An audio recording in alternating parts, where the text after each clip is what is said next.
Assalamu alaikum wa rahmatullahi wa barakatuhu. Dear students, I welcome you all again. I'm your chemistry tutor Yasir sir, and this is video lecture number 22nd for the chapter thermodynamics. पिछले video lecture में हमने दो video lectures में rather 20 and 21 हमने entropy concept जो है वो discuss किया और हमने कुछ इंपॉर्टेंट चीज़ें आपके साथ शेयर की।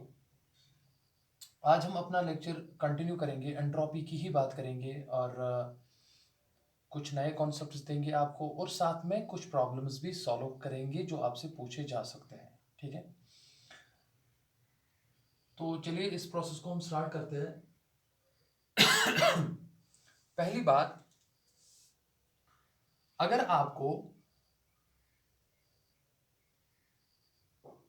एंट्रोपी चेंज अगर आपको निकालनी हो, जैसे मैंने पहले आपको कहा था दैट हमेशा जब आप यूनिवर्स की बात करते हो तो यूनिवर्स के केस में हम क्या कहते हैं, हम वहां पे कंसर्न होते हैं डेल्टा एस यूनिवर्स में, यानी कि ओवरऑल आपको निकालना पड़ता है delta S universe is equal to change in entropy of system plus change in entropy of surroundings. ये आपने पढ़ा। आप इसको ऐसे भी लिख सकते हो, और डेल्टा एस टोटल जो होता है वो होता है बराबर delta S system plus delta S surroundings. आप इसको ऐसे लिखते हो।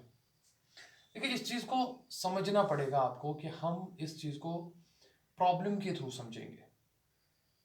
मतलब अगर एक प्रोसेस हो रहा है जो कि लॉजिकल है, अगर हो रहा है नेचर में, तो वो स्पॉन्टेनियस कहलाएगा। तो जब स्पॉन्टेनियस कहलाएगा, हमें पता है स्पॉन्टेनियस प्रोसेसेस के लिए डेल्टा एस जो निकलना चाहिए चेंज इन एंट्रोपी, वो ओवरऑल ग्रेटर देन जीरो आना चाहिए, कि पॉजिटिव आना चाहिए। हम इसमें आपको ये कॉन्सेप्ट क्लियर करेंगे कि सिस्टम और सराउंडिंग को लेना कुछ केसेस में क्यों इंपॉर्टेंट होता है। देखिए, एग्जाम्पल क्या है आपके सामने, एग्जाम्पल ये है दैट आपके पास वाटर है और आपको इस वाटर को कन्वर्ट करना है इनटू आइस। यानी कि आपके पास वाटर है, आप इसको कन्वर्ट करना चाहते हो आइस में। आराम से समझना, यानी कि you have water with you and you want to convert the water into ice. सारा का सारा आप पानी आइस में कन्वर्ट करना चाहते हो। यानी कि you have water, I will write H2O। Since water है तो मैं लिक्विड फॉर्म में लिखूंगा, और आप चाहते हो ये वाटर लिक्विड में से आइस में कन्वर्ट हो जाए, तो मैंने सॉलिड लिखा। This is a way of writing, this is a way of representation.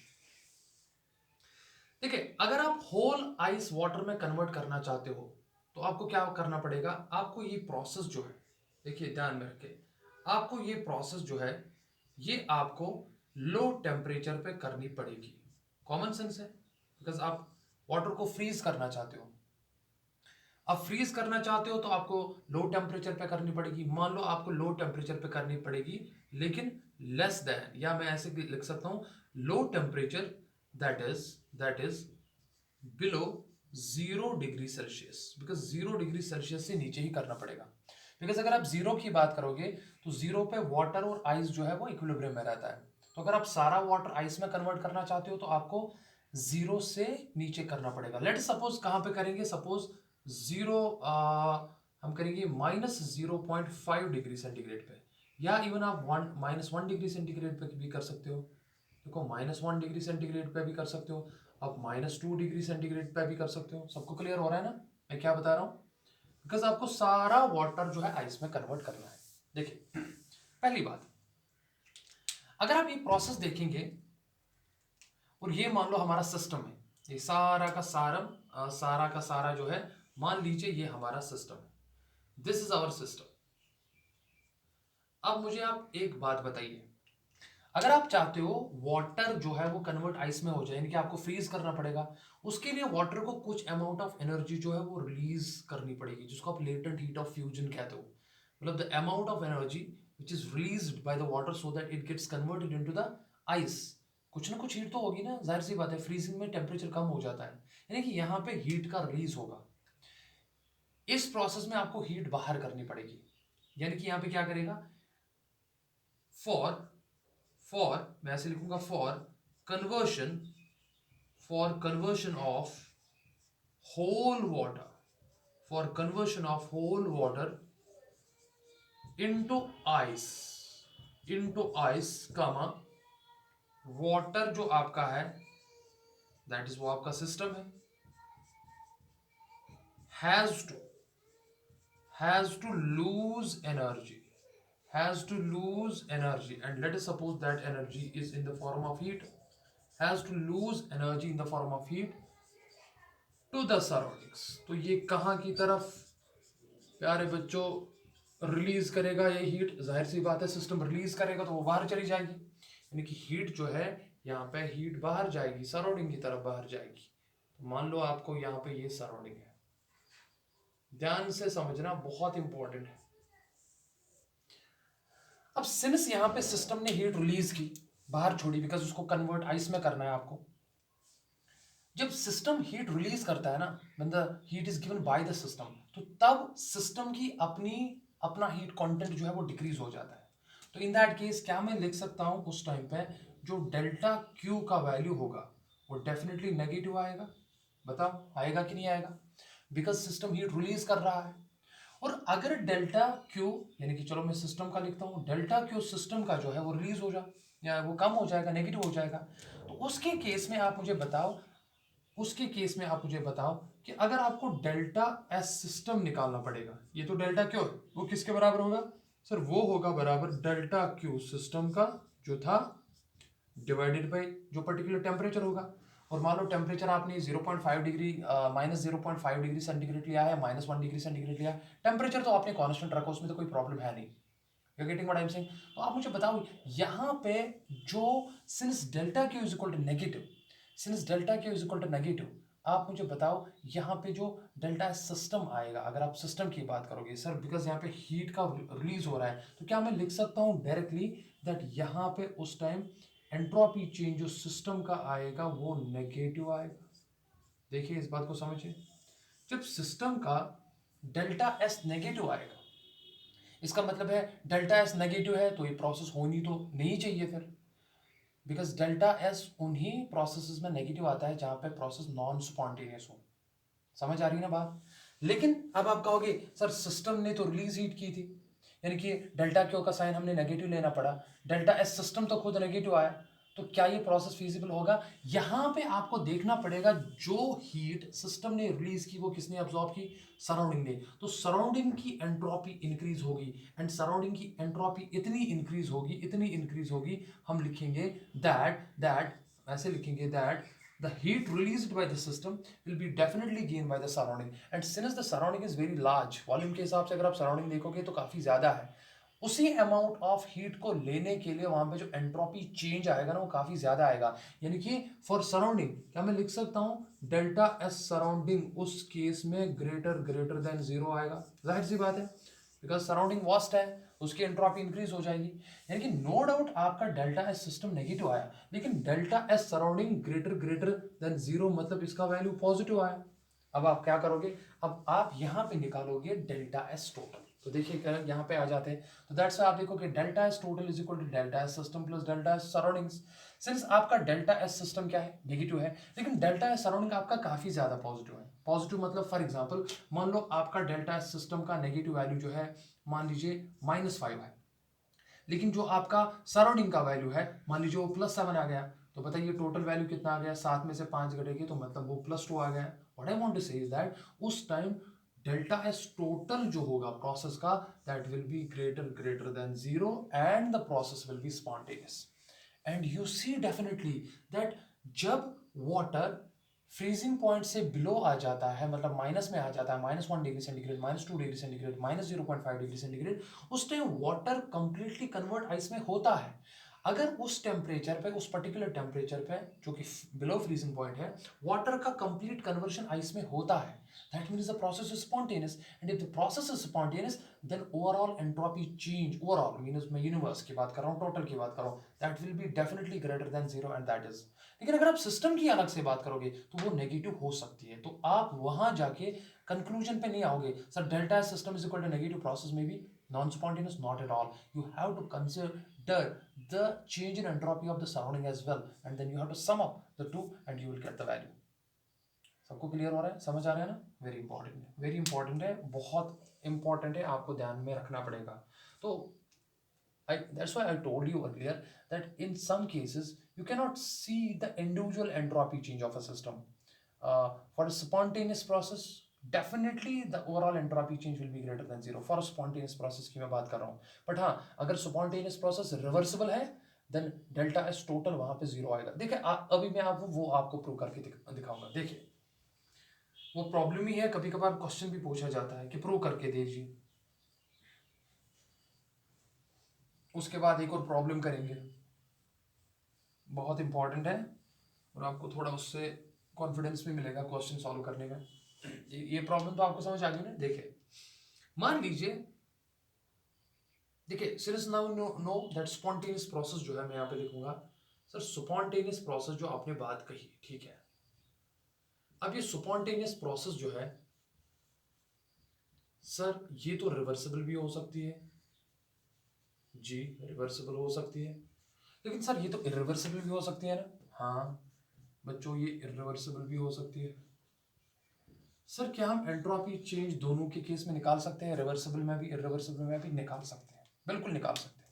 लेकिन उससे पहले शॉर्ट नोट याद रखो, स्पॉन्टेनियस प्रोसेस अगर रिवर्सिबल है, देखिए अगर प्रोसेस रिवर्सिबल है, रिवर्सिबल मैं ये आपको ऑलरेडी बता चुका हूं, रिवर्सिबल प्रोसेस है बट क्या है, स्पॉन्टेनियस है. क्या मैंने आपको उस टाइम नहीं बताया है दैट वहां पे डेल्टा एस टोटल जो भी है वो डेफिनेटली जीरो के बराबर होगा, बिकॉज रिवर्सिबल प्रोसेसेस में जो कि स्पॉन्टेनियस होती है, इक्विलिब्रियम पे चेंज इन एंट्रोपी जीरो होता है. लेकिन अगर आप इरिवर्सिबल प्रोसेस की बात कर रहे हो, ऑफकोर्स स्पॉन्टेनियस है, ऑफकोर्स स्पॉन्टेनियस है, उसके केस में डेल्टा एस टोटल जो है, delta S total that will be definitely greater than zero. Spontaneous process के लिए delta S total will B negative, simply. तो ये दो पॉइंट्स आप याद रखो. अब हम ये आपको प्रूव करके देंगे. देखिए अब हम आपको ये प्रूव करके देंगे. Check it out. So what you have, sir we have a spontaneous process. Non spontaneous के लिए हमने पता है, नॉन स्पॉन्टेनियस के लिए process will be definitely negative, वो तो पता है, वो हमने करना नहीं है. अब हमें बताइए इरिवर्सिबल और रिवर्सिबल के केस में हमें कैसे पता चलेगा कि ये जीरो होगा और यहाँ पे ग्रेटर देन जीरो होगा. हमें प्रूव करके दीजिए. देखिए रिवर्सिबल प्रोसेस क्या होती है, रिवर्सिबल प्रोसेस एक ऐसी प्रोसेस होती है जहां पे आपको एक पर्टिकुलर रिएक्शन, एक पर्टिकुलर प्रोसेस फॉरवर्ड डायरेक्शन में भी जाती है और बैकवर्ड डायरेक्शन में भी जाती है. और रिवर्सिबल प्रोसेस में जब इक्विलिब्रियम आता है ना, then rate of forward process is equal to the rate of backward process. मान लीजिए मेरे पास एक सिस्टम है, ये मैं सिस्टम तस्वर करता हूं, दिस इज माय सिस्टम. और मान लीजिए ये बाहर से जो है, इमेजिन कीजिए, मैं ऐसे दिखाऊंगा आपको अंडरस्टैंडिंग के लिए. मान लो ये सराउंडिंग है, ये सिस्टम है और ये सराउंडिंग है. देखिए अब आपको क्या करना है, आपको चेंज इन एंट्रोपी निकालना है. यहाँ पे आपको क्या निकालना है, आपको डेल्टा एस टोटल निकालना है, आपको डेल्टा एस टोटल का वैल्यू निकालना है. सिंस इट इज रिवर्सिबल, ये कितना आना चाहिए, जीरो आना चाहिए. चलो देखते हैं. देखिए और एक इंपॉर्टेंट बात याद रखेंगे आप, एंट्रोपी के लिए जो इक्वेशन है वो क्या है, वो मैं यहाँ पे लिखूंगा दैट डेल्टा एस जब हम निकालते हैं वो होता है बराबर, शाबाश, डेल्टा क्यू अपॉन टी. ये इक्वेशन भी आपको मैंने ऑलरेडी पढ़ाया है, मैं पढ़ा चुका हूं और आपके दिमाग में ये चीज है. देखिए ये इक्वेशन है. मान लीजिए सिस्टम जो है, since they are in equilibrium with each other, इस बात को ध्यान में रखेंगे. मान लीजिए सिस्टम कितनी अमाउंट ऑफ हीट रिलीज कर रहा है टुवर्ड सराउंडिंग, या गेन कर रहा है, रिलीज कर रहा है या गेन कर रहा है. मान लो रिलीज कर रहा है, मान लो सिस्टम क्या कर रहा है वो, चलो मैं गेन ही लिखूंगा, don't get confused, check it out. या चलो लूज करते हैं. मान लो सिस्टम ने D Q amount of heat जो है, डी क्यू मैं लिखूंगा छोटी सी अमाउंट ऑफ हीट जो है वो रिलीज की towards the system, towards the surroundings. तो इस सिस्टम की हीट एनर्जी क्या हुई, कम हुई, तो इसकी गेन होगी. लेकिन at the same time same amount of energy is again, you are getting what I am saying, given back by surroundings to the system, उतना ही, कितना, डी क्यू। ऐसा मैं क्यों कह रहा हूं? Because the system is under equilibrium, because you are considering the reversible process. The exchange of heat between the system and the surroundings is for a short interval of time period such that the temperature of the system and the temperature of the surroundings both remain practically constant, यानी कि उसमें change नहीं आ रहा है, यानी कि heat exchange इतना fast हो रहा है, यानी कि एक्सचेंज ऑफ हीट जो है, देखिए मैं यहाँ पे लिखता हूं दैट एक्सचेंज ऑफ हीट जो है, एक्सचेंज ऑफ हीट इतना फास्ट हो रहा है, इतना फास्ट हो रहा है दैट, और वो इतना कम हो रहा है, एक तो फास्ट हो रहा है, जल्दी जल्दी हो रहा है, और अमाउंट ऑफ हीट जो ट्रांसफर हो रहा है कम हो रहा है, that practically the temperature of system and the surroundings does not change, means the system and the surroundings are in thermal equilibrium with each other। लेकिन अगर हम अलग अलग करेंगे, देखिए अलग अलग कैसे करेंगे, अगर मुझे बताओ डेल्टा एस सिस्टम अगर आपको निकालना होगा, वो किसके बराबर होगा? सर वो होगा बराबर डी क्यू अपॉन टेम्परेचर, ठीक है ना। लेकिन टेम्परेचर डी क्यू क्या करेंगे, since the system is giving heat to the surroundings, system ने हीट सराउंडिंग को दी, तो सिस्टम की हीट कंटेंट क्या हुई, कम हुई। क्या मैं लिख सकता हूं minus D Q upon temperature which remains constant, okay, ठीक है ना। तो अब यहाँ पे देख लीजिए, तो डेल्टा एस सिस्टम आ गया। अच्छा चलो मुझे बताओ डेल्टा एस सराउंडिंग कितना आएगा। मैं लिखूंगा सर डेल्टा एस सराउंडिंग ने हीट गेन की, छोटी सी सिनेस गेन की, तो डी क्यू का वैल्यू पॉजिटिव आया, D Q upon temperature constant रह रहा है। अब यहां पे देख लीजिए, जितना डेल्टा एस सिस्टम है उतना ही डेल्टा एस सराउंडिंग है, लेकिन खाली यहां पे माइनस है, यहां पे प्लस है। अब आप कहोगे देयरफॉर डेल्टा एस टोटल निकालिए, तो डेल्टा एस टोटल किसके बराबर होगा? वो होता है बराबर delta S system plus delta S surrounding. यही होता है कि नहीं होता है? ठीक है ना। Now since delta S system is equal to delta S surroundings, क्या मैं ब्रैकेट में ऐसे लिख सकता हूं डेल्टा एस सिस्टम जो है, डेल्टा एस सिस्टम जो है that is equal to minus delta S of surroundings. इस बात को समझिए, इसका क्या मतलब हुआ, जितना एंट्रोपी चेंज सिस्टम में आ रहा है उतना ही एंट्रोपी चेंज सराउंडिंग में आ रहा है, बट अपोजिट डायरेक्शन में, इसलिए मैंने माइनस लिखा। तो क्या मैं लिख सकता हूं therefore delta S total is equal to, यहां पे मैं लिखूंगा delta S system is plus plus into, क्या मैं सराउंडिंग के बजाय लिख सकता हूं, अगर मुझे डेल्टा एस सराउंडिंग लिखना हो, क्या मैं लिख सकता हूं और डेल्टा एस सराउंडिंग माइनस को मैं यहां पे लाऊं, एक ही बात है, अपोजिट है। क्या मैं लिख सकता हूं वो है equal to minus delta S system. सबको क्लियर हुआ? तो क्या मैं यहां पे लिख सकता हूं माइनस डेल्टा एस सिस्टम, देखिए माइनस डेल्टा एस सिस्टम। अब देखिए किसके बराबर हो गया, delta S system plus minus minus, तो ये कैंसिल हो गया। तो बताओ डेल्टा एस टोटल कितना आया? सर डेल्टा एस टोटल जो है वो जीरो के बराबर आया, वही तो निकालना था, delta S total is equal to zero. यानी कि इंडिविजुअल सिस्टम और सराउंडिंग में एंट्रोपी चेंज हो सकता है रिवर्सिबल प्रोसेस में। What I am saying, try to understand. Reversible process में सिस्टम एंड सराउंडिंग में इंडिविजुअल एंट्रोपी चेंज आ सकता है, बट ओवरऑल एंट्रोपी चेंज जो होगा यूनिवर्स का टोटल में for a reversible process that is always equal to zero. And since the process takes place at constant temperature, that's why हम इस केस को आइसोथर्मल कंडीशन में भी कह सकते हैं that this is the reversible isothermal case, because यहां पे क्या रह रहा है कांस्टेंट, प्यारे बच्चों यहाँ पे टेम्परेचर कांस्टेंट रह रहा है, यानी कि एक्सचेंज ऑफ हीट जो सिस्टम एंड सराउंडिंग के बीच हुआ वो इतना फ्रीक्वेंट, इतना फास्ट, और हीट का एक्सचेंज इतना कम था that temperature of the system and surrounding doesn't change, that means temperature remains constant. इसका मतलब ये हुआ that for a spontaneous reversible process under isothermal conditions the total entropy change will be definitely equal to zero। यहाँ पे clear हुआ, ये बात clear हुई। अब इतना ही नहीं सर, कभी कभार हमारे पास प्रोसेस आइसोथर्मल नहीं एडियाबैटिक हो सकती है। सर मुझे बताओ एडियाबैटिक के केस में क्या होगा? चलो मैं पहले इरेज करता हूँ, फिर हम इरिवर्सिबल केस डिस्कस करेंगे। सर मुझे बताओ अगर केस एडियाबैटिक है, अगर हमारा केस जो है सर आइसोथर्मल नहीं था, मान लो एडियाबैटिक था,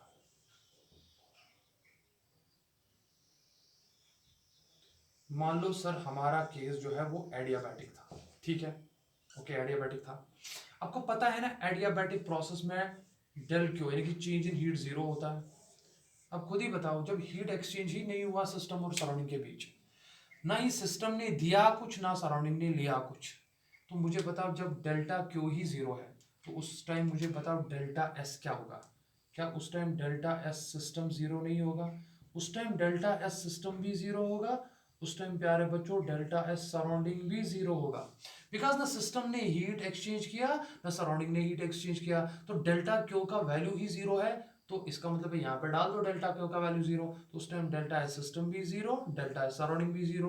तो देयरफॉर बताओ डेल्टा एस टोटल क्या आएगा, that is system plus surrounding, that is zero plus zero. तो बोथ आइसोथर्मल कंडीशंस में और एडियाबैटिक कंडीशंस में रिवर्सिबल प्रोसेस के लिए टोटल एंट्रोपी चेंज वो जीरो होता है। क्लियर हो गया? वो तो हमने ऑलरेडी पहले ऊपर लिखा था, ये तो मैं प्रूव कर रहा हूं। ओके, बट सर अगर अब केस रिवर्सिबल नहीं बल्कि इरिवर्सिबल है, वहां तो ग्रेटर देन जीरो आना चाहिए। तो देखो उसके लिए हमें क्या अंडरस्टैंड करना है। इरिवर्सिबल केस को समझने के लिए हम फिर से क्या करेंगे, हम एक सिस्टम लेंगे। चलिए मैंने सिस्टम लिया और इस सिस्टम को मैंने किसके साथ लिया, मान लो ये आपका सराउंडिंग है। जस्ट ये मैं आपको दिखाने के लिए यहाँ पे ऐसे बना रहा हूं, ये मान लीजिए सराउंडिंग। यहां तक सबको क्लियर हुआ? ये सराउंडिंग है आपको। Since the process is irreversible, irreversible का क्या मतलब है, अगर हीट एक्सचेंज हो रहा है सिस्टम से सराउंडिंग की तरफ या सराउंडिंग से सिस्टम की तरफ, वो बैकवर्ड डायरेक्शन में नहीं होगा because the process is irreversible. मान लो सिस्टम जो है वो टेम्परेचर है T1 पे, और मान लो सराउंडिंग जो है वो टेम्परेचर T2 पे है। और मैं यहां पे लिखूंगा मान लीजिए temperature T1 is greater than temperature T2, mean system higher temperature पे है और सराउंडिंग लोअर टेम्परेचर पे है। अब जाहिर सी बात है जब सिस्टम हायर टेम्परेचर पे है सराउंडिंग लोअर टेम्परेचर पे है, तो बताओ हीट का फ्लो कहां से होगा, from higher temperature to lower temperature. This is the flow of heat. कितना amount of flow of heat हुआ, कितना amount of flow of heat हुआ बताइए सर। अमाउंट ऑफ हीट जो फ्लो हुआ मान लीजिए वो हुआ डेल्टा क्यू या डी क्यू, ऐसे लिखेंगे, ठीक है ना। तो अब आप बताइए यहाँ पे आपको निकालना पड़ेगा delta S system, delta S surrounding and delta S total. यहाँ पे डेल्टा एस टोटल निकालना पड़ेगा, तो देखो कैसे क्या करेंगे आप, देखिए आराम से समझना। पहले अगर मैं कहूंगा बताओ डेल्टा एस सिस्टम कितना है, डी क्यू का हो इसको या डेल्टा क्यू का हो इसको, एक ही बात है। टेम्परेचर T1, चलो मैं डेल्टा क्यू लिखता हूँ बिकॉज यहाँ पे हीट कम नहीं थोड़ी ठीक ठाक एक्सचेंज होगी, मैं डेल्टा क्यू लिखता हूँ। अब ध्यान में दो, मुझे बताओ सिस्टम की कितनी एंट्रोपी चेंज होगी, तो लिखिए आप लिखेंगे सर डेल्टा एस सिस्टम वो होगा बराबर, सिंस इसने हीट दी जाहिर सी बात है कितनी दी डी क्यू, तो मैं लिखूंगा माइनस डेल्टा क्यू अपॉन शाबाश टेम्परेचर, वो कितना है वो T1 है, मैंने लिखा T1। ओके, बताओ मुझे सराउंडिंग ने कितनी एब्जॉर्ब की, आप लिखोगे delta S surrounding is equal to sir उसने उतनी ही एब्जॉर्ब की, that is plus delta Q upon T2। T1 is greater than T2. Since T1 is greater than T2, that's why there is a unidirectional flow of heat from system to surrounding. Since the process cannot take place in the backward direction, that's why the process is irreversible. Irreversible तो है नहीं। अब आप क्या करोगे sir, मुझे निकालना है यहाँ पे डेल्टा एस टोटल, हमें क्या प्रूव करना है, क्या वो ग्रेटर देन जीरो है कि नहीं है, तो मैं लिखूंगा therefore delta S total means delta S universe will be equal to, मैं लिखूंगा delta S system plus delta S surrounding. यहां तक सबको क्लियर हुआ? चलिए ठीक है, बताइए क्या करेंगे, किसके बराबर होगा सर, वो होगा बराबर delta S total will be equal to, बताओ सिस्टम का क्या वैल्यू है सर, वो है minus delta Q divided by T1, okay, plus वहां पे कितना है delta Q divided by T2। यहां तक क्लियर हुआ? अब देखिए डेल्टा क्यू कॉमन निकालते हैं, डेल्टा क्यू यहाँ पे भी है, जितनी अमाउंट ऑफ हीट सिस्टम ने लूज की उतनी ही अमाउंट ऑफ हीट जो है वो सराउंडिंग ने गेन की। तो डेल्टा क्यू दोनों में कॉमन है, तो यहाँ पे आ जाते हैं, यहाँ पे मैं लिखता हूँ, तो क्या लिखेंगे sir delta S total, delta S total किसके बराबर होगा, चलो मैं क्या करता हूँ का मैं डेल्टा क्यू कॉमन निकालता हूँ। अगर मैंने डेल्टा क्यू कॉमन निकाला ना, तो T2 वाला प्लस है T1 वाला माइनस है, तो क्या मैं लिख सकता हूँ 1 divided by T2 minus 1 divided by T1। किसी को कोई प्रॉब्लम तो है नहीं? देखिए फिर से गौर कीजिए, आप डेल्टा क्यू इंटू 1/T2 करो, that is delta Q divide by T2, ये वाला प्लस, उसके बाद है माइनस बीच में delta Q divide by T1, तो वो माइनस में आ जाएगा, तो एक ही बात है, ठीक है ना। तो बताओ therefore delta S total will be equal to delta Q, तो कॉमन था ही, अब इसको आप क्रॉस में कर दीजिए तो क्या बनेगा, this will B T1 minus T2 divided by T1 T2। तो अब आप यहाँ से आराम से वैल्यू सब्स्टिट्यूट करके डेल्टा एस टोटल निकाल सकते हो। अब सिंपल बात सुनिए, यहाँ पे क्या है T1, यहाँ पे क्या है T2। आपको पता है ना T1 पोर्शन जो ग्रेटर है T2 से, देख लीजिए T1 is greater then T2, मैंने ऑलरेडी लिखा। तो सिंस मैं लिखूंगा यहाँ पे since T1 is greater then T2, मतलब ग्रेटर देन T2, जाहिर सी बात है। तो क्या होगा, क्या मैं लिख सकता हूँ देयरफॉर डेल्टा एस टोटल, यार जब पॉजिटिव वाला पार्ट यही ग्रेटर है, ठीक है ना, तो उसको डिवीजन में कोई भी फ्रैक्शन करो, ये तो पॉजिटिव है ही यहाँ पे, ठीक है ना। तो डेल्टा एस टोटल क्या निकलेगा, that will be definitely greater than 0। तो इसका मतलब ये हुआ for reversible irreversible cases total entropy change जो होता है overall, that is definitely greater than 0, यानी कि ये वैल्यू हमेशा पॉजिटिव होता है। तो इसका मतलब हुआ ये दैट अगर आपके पास रिवर्सिबल केस है, रिवर्सिबल, उसके लिए delta S total equal to 0 आता है। बट अगर आपके पास इरिवर्सिबल केस है, उसके पास delta S total greater than 0 आता है। प्रूव कर दिया मैंने, किसी को कंफ्यूजन तो नहीं ना। तो अब मुझे बताइए नॉन स्पॉन्टेनियस के लिए, मैंने खाली लिखा स्पॉन्टेनियस प्रोसेस, नॉन स्पॉन्टेनियस के लिए डेल्टा एस टोटल नेगेटिव होता है, बिकॉज वो प्रोसेस होती ही नहीं है, वो तो पता है ना आपको, वो मैं बार बार कह चुका हूं आपको। तो यहाँ पे एक इंपॉर्टेंट पॉइंट आता है, रिवर्सिबल केस के लिए delta S total equal to 0, irreversible के केस में ग्रेटर देन 0। तो मैं क्या लिख सकता हूं, for both reversible as well as irreversible, अगर मैं एक साथ लिखूंगा, for both reversible as well as irreversible, कौन सी प्रोसेस, स्पॉन्टेनियस थर्मोडायनेमिक प्रोसेस जो होगी, ठीक है ना। तो क्या मैं लिख सकता हूं प्यारे बच्चों, डेल्टा एस टोटल जो होगा वो होता है बराबर ग्रेटर देन, या मैं ऐसे लिखूंगा ग्रेटर देन, ग्रेटर किसके केस में आता है, इरिवर्सिबल, या इक्वल टू 0।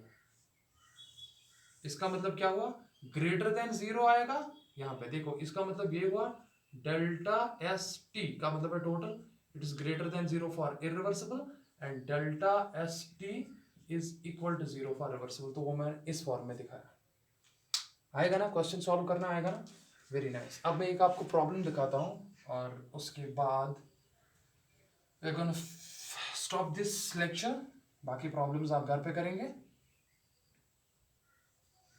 और उसके बाद हमारा लेक्चर 23 जो होगा वो गिब्स फ्री एनर्जी पे होगा, बहुत ही इंपॉर्टेंट है। बस 2-3 लेक्चर्स और, हाँ या तो ज़्यादा से ज़्यादा 2 लेक्चर या तो 3 लेक्चर, उसके बाद we are gonna complete this unit that is thermodynamics. Anyways यहाँ पे आ जाते हैं, देखो प्रॉब्लम क्या है, प्रॉब्लम ये है, पूछी गई थी जेई एग्जाम में, मेंस एग्जाम में पूछी गई थी। मान लो एक प्रोसेस है, प्रोसेस क्या है, आप x से y की तरफ जा रहे हो, या मतलब ऐसे लेते हैं, मान लो आप w से x की तरफ जा रहे हो, x से y की तरफ जा रहे हो और y से z की तरफ जा रहे हो, ठीक है ना। और क्वेश्चन क्या दिया है, देखो क्वेश्चन क्या दिया है, क्वेश्चन दिया है गिवन क्या है इसमें, ये आपका इनिशियल पॉइंट है w और फाइनल पॉइंट आपका z है। पहले आप x की तरफ जा रहे हो, उसके बाद x से y की तरफ जा रहे हो, आपको टोटल एंट्रोपी चेंज निकालना है, delta S total, but given क्या है, delta S, this is entropy change, W to x, यानी कि जब आप W से x की तरफ जाते हो उस टाइम जो एंट्रोपी चेंज है, मान लीजिए वो है,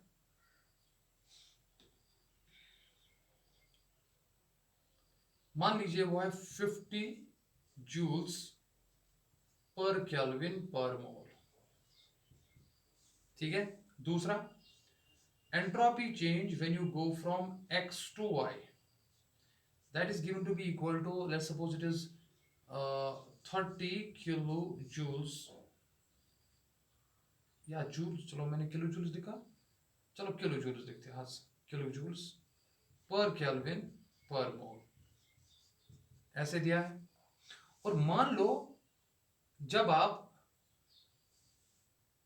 y से z की तरफ जा रहे हो, y से z की तरफ, चेक इट आउट, आप w से x की तरफ जा रहे हो तो एंट्रोपी चेंज जो है वो 50 है। उसके बाद आप x से y की तरफ जा रहे हो तो उसका एंट्रोपी चेंज आपको दिया गया है 30 किलो जूल्स पर मोल, और ऐसे दिया है, देखिए ध्यान दे। उसके बाद जब आप y और z की तरफ जा रहे हो, एंट्रोपी चेंज दिया है लेकिन वहां पे लिखा है z टू y। इस बात को समझिए, इस बात को आराम से समझिए। वो दिया है मान लो प्लस, चलो ऐसे भी लिखूंगा 20 kilo joules per kelvin per मोल। मैंने एक क्वेश्चन बनाया आपके लिए, देखिए बात समझिए। अगर आप एंट्रोपी चेंज यहां पे निकालोगे, ये है आपका इनिशियल पॉइंट, ये है आपका फाइनल पॉइंट। आपको निकालना है, क्या निकालना है आपको? आपको निकालना है delta S from W to Z। Delta S from W to Z मतलब ये चेंज निकालना है आपको, बिकॉज एंट्रोपी स्टेट फंक्शन है। देखो आप क्या करेंगे, तो ये निकालने के लिए आप क्या करना है, देखो आप तो सीधे जा रहे हो W टू X, चलो कोई बात नहीं, उसके बाद X टू Y, फिर Y टू Z देना चाहिए था लेकिन इसने दिया Z टू Y। तो आप क्या करोगे, आप इसको फिलहाल रिवर्स करोगे, आपको उससे Z मिलेगा, उसके बाद सीधे आपको प्लस करना है। तो देखो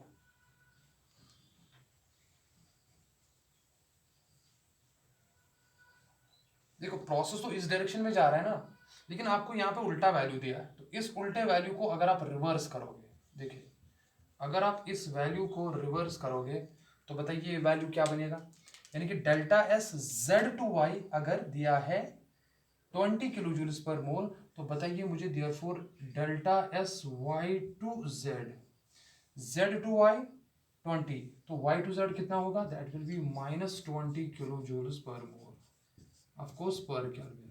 देखिए तो आपको क्या निकालना है, आपको निकालना है डेल्टा एस डब्ल्यू जेड। तो देखो वो किसके बराबर होगा, delta S W to Z बराबर जो होगा वो होगा delta S W to X plus delta S X to Y plus delta S वो होगा वाई टू जेड, बिकॉज मुझे वाई टू जेड ही चाहिए इसलिए मैंने यहाँ पे ही रिवर्स कर दिया। अगर आप यही वैल्यू सब्स्टिट्यूट करते ना तो आपको माइनस लिखना था उधर, तो वो फिर ऑटोमेटिकली वही आ जाता। तो बताओ किसके बराबर है, ये किसके बराबर है, ये तो 50 के बराबर है, चलो यूनिट खुद ही कर देंगे, प्लस एक्स टू वाई कितना है, दैट इज +30, और वाई टू जेड अब कितना आ गया, वो आ गया -20, ठीक है ना। तो कितना आ गया टोटल, इसमें से 10 कटेगा तो that means it is 60 kilo joules per kelvin per mole, ये आंसर है इसका। तो this will be the answer for delta S W to Z. ऐसे क्वेश्चन पूछे जा सकते हैं और पूछे जाते हैं, तो इसको आप दिमाग में रखेंगे, ठीक है ना। तो और भी कुछ इंपॉर्टेंट प्रॉब्लम्स पूछी जा सकती है, आपको हीट एक्सचेंज का वैल्यू दिया होगा, आपको एंट्रोपी निकालना पड़ेगा। तो प्यारे बच्चों आप प्रैक्टिस करते रहिए, और अगर किसी को कोई क्वेश्चन हो तो प्लीज़ आस्क मी। हाँ, एक इम्पॉर्टेंट बात जो मैं आपको कहना चाह रहा हूँ, मे बी कुछ बच्चों को शायद प्रॉब्लम हो जाए, बिकॉज ये चीज़ें, ये कुछ सवाल जो है, ये कन्फ्यूजन्स प्रीवियस बच्चों ने भी मुझसे पूछे हैं, तो मे बी आपके दिमाग में भी मत हो जाए, सर हमारे एनसीईआरटी बुक में वहाँ पे ऐसे दिया है delta S system for reversible, वहाँ पे ऐसे लिखा होगा आपको क्योर रिवर्सिबल, क्योर रिवर्सिबल ऐसे लिखा होगा, डिवाइडेड बाय ऐसे टेम्परेचर, डेल्टा एस रिवर्सिबल, ठीक है ना, सिस्टम या किसी भी। तो इस बात से आप कंफ्यूज नहीं होने चाहिए, रिवर्सिबल दिया है तो इसका मतलब है आप रिवर्सिबल केस की बात कर रहे हो, रिवर्सिबल केस की बात कर रहे हो ना, तो रिवर्सिबल केस में डेल्टा एस टोटल जब निकालते हो ना, वो डेल्टा एस टोटल जब आप निकालते हो, सिंस वो सिस्टम प्लस सराउंडिंग होता है, तो वो हमेशा डेल्टा एस टोटल वहां के केस में आपको 0 ही आएगा। लेकिन अगर आपका खाली वो रिवर्सिबल के केस में सिस्टम के लिए खाली पूछ रहा है, तो आप वहां पे क्यू और टी का वैल्यू देके आप निकाल सकते हो, तो उसमें कंफ्यूजन नहीं होना। हालांकि हम रिवर्सिबल के लिए भी अलग कर सकते हैं और इरिवर्सिबल के लिए भी अलग कर सकते हैं। और एक इंपॉर्टेंट बात, नेचर में ज्यादातर प्रोसेस जो है रिवर्सिबल है नहीं, जो भी है रिवर्सिबल है। तो इरिवर्सिबल मतलब जिनके लिए एंट्रोपी का वैल्यू ग्रेटर देन जीरो आता है, यानी कि पॉजिटिव है। मीन्स हमारा यूनिवर्स जो है ना वो रैंडमनेस की तरफ जा रहा है, डिसऑर्डर की तरफ जा रहा है। और जितना डिसऑर्डर ज़्यादा होगा ना वो तब हमें जाके समझ आता है जब यूनिवर्स एक्सपैंड होता है। And yes, it has been proved that the universe is expanding. And जब आप डॉपलर शिफ्ट पढ़ोगे ना फिजिक्स में, तो वहाँ पे आपको सर रेड शिफ्ट पढ़ाएंगे। रेड शिफ्ट डॉपलर्स इफेक्ट में, डॉपलर्स बहुत इंपॉर्टेंट क्वेश्चन है एग्जामिनेशन परस्पेक्टिव के हिसाब से। डॉपलर्स इफेक्ट में जब आप रेड शिफ्ट का कॉन्सेप्ट पढ़ोगे, वहां पे रेड वेवलेंथ का शिफ्ट होता है, ठीक है, पैथोक्रोमिक शिफ्ट उसको कहते हैं। तो उस वो शिफ्ट ये प्रूव करता है that universe is expanding and universe is definitely expanding. अगर यूनिवर्स एक्सपैंड कर रहा है, एक्सपैंड का क्या मतलब, वॉल्यूम में इंक्रीज कर रहा है, तो जो भी मैटर है उनको मोर स्पेस मिलती है एक्सपैंड करने के लिए। That means definitely randomness, that means definitely randomness increase हो रही है। रैंडमनेस इंक्रीज हो रही है, इसका मतलब है एंट्रोपी इंक्रीज हो रही है। And yes, since most of the processes in the universe are irreversible and of course those which are natural, those are irreversible, and that's why हम ज्यादातर irreversible के केस में भी कर सकते हैं। हालांकि केमिस्ट्री पार्ट ने ज्यादातर रिवर्सिबल कॉन्सेप्ट दिया है, लेकिन उनके लिए डेल्टा एस टोटल 0 होगा, ठीक है ना। तो इन चीज़ों को नोट डाउन कीजिए। मिलते हैं अगले वीडियो लेक्चर नंबर 23 में with new concept that is Gibbs free energy, basically the last part है। और फिर मैं थर्ड लॉ ऑफ थर्मोडायनेमिक्स, जिसको आप जीरोथ लॉ कहते हो, basically zeroth law of thermodynamics, वो भी थोड़ा सा स्टेटमेंट समझा देंगे। उसके बाद हमारा यूनिट जो है कंप्लीट हो गया। सो फी अमानिल्लाह, अस्सलाम वालेकुम व रहमतुल्लाह।